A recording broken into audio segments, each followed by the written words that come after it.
அண்மை செய்தி அதிமுக எதிர்க்கட்சி சட்டமன்ற குழு தலைவராக இருக்க இபிஎஸ்ஸிற்கு தற்பொழுது 17 பேர் ஆதரவு தெரிவித்திருப்பதாக தெரிவிக்கப்பட்டுள்ளது.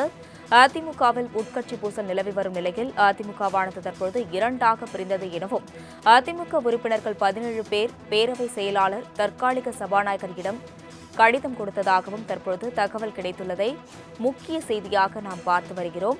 அதிமுகவிற்கு மொத்தம் 47 சட்டமன்ற உறுப்பினர்கள் உள்ள நிலையில் தற்பொழுது இரு பிரிவாக பிரிந்துள்ளதாகவும் தெரிவிக்கப்பட்டுள்ளதை முக்கிய செய்தியாக பார்த்து வருகிறோம்.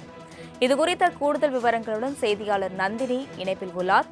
நந்தினி வணக்கம். தற்பொழுது அதிமுக இரண்டாக பிரிந்ததாக தெரிவிக்கப்பட்டுள்ளது. என்ன நடந்தது? கூடுதல் விவரங்கள். வணக்கம். அதிமுகவில் ஏற்கனவே உட்கட்சி பூசல் இருப்பதாக தொடர்ச்சியாக தகவல் வெளிவந்த வண்ணம் இருக்கின்றன. கடந்த சில நாட்களாகவே 2 பிரிவுகளாக பிரிந்து ஆலோசனை கூட்டங்களையும் மேற்கொண்டு வருகிறார்கள். குறிப்பாக தமிழக வெற்றி கழகத்திற்கு ஆதரவு அளிக்கலாம் என ஒரு கும்பல் தெரிவிப்பதாகவும், ஆனால் எடப்பாடி பழனிசாமிக்கு ஆதரவாளர்கள் அதனை ஒப்புக்கொள்ளவில்லை என்ற ஒரு தகவலும் வெளியாகியிருக்கிறது. இதன் காரணமாக அதிமுகவினுடைய உட்கட்சி பூசல் என்பது தற்போது தீவிரமாக இருந்து வருகிறது. இந்த நிலையில்தான் பார்த்தோம் என்றால் இன்று சட்டப்பேரவையிலும் அதிமுகவினுடைய உட்கட்சி பூசல் என்பதை எதிரொலித்தது. குறிப்பாக எடப்பாடி பழனிசாமி சட்டப்பேரவைக்கு வருகை தரக்கூடிய நிலையில் அப்போது ஒரு சிலர் மட்டுமே மேஜையை அடித்து கையை தட்டக்கூடிய அந்த நிலை நம்மால் பார்க்க முடிகிறது.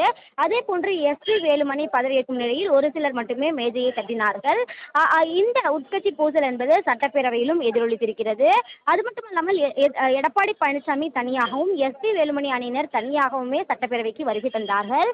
அதன் தொடர்ச்சியாக தற்போதைய நிலவரத்தை பொறுத்தவரையில் அதிமுக இரண்டாக பிளவுபட்டிருக்கக்கூடிய அந்த நிலையை நம்மால் பார்க்க முடிகிறது.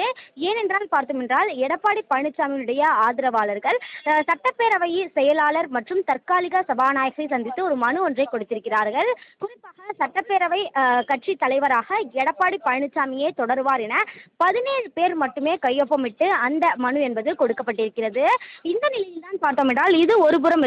மற்றொரு புறத்தை பொறுத்தவரையில் அதிமுகவினுடைய தலைமை நிலைய செயலாளராக இருக்கக்கூடிய எஸ் வேலுமணி முன்னாள் அமைச்சர் செந்தில் பாலாஜியுடன் சுமார் அரை மணி நேரத்திற்கும் மேலாக ஆலோசனை மேற்கொண்டிருக்கிறார். சட்டப்பேரவை வளாகத்தில் இந்த சந்திப்பானது நடைபெற்றிருக்கிறது.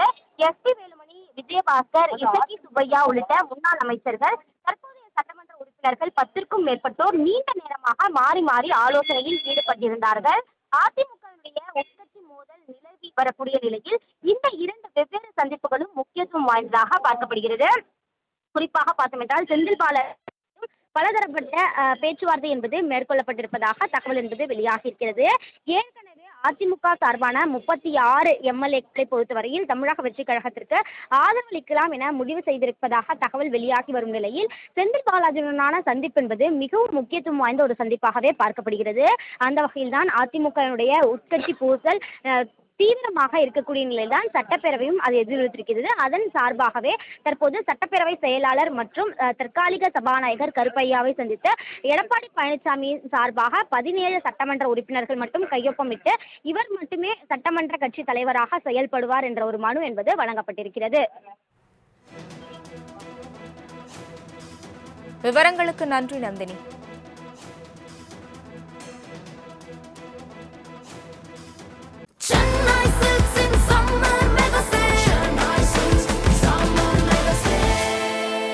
The Chennai Silks in Mega Summer Sale.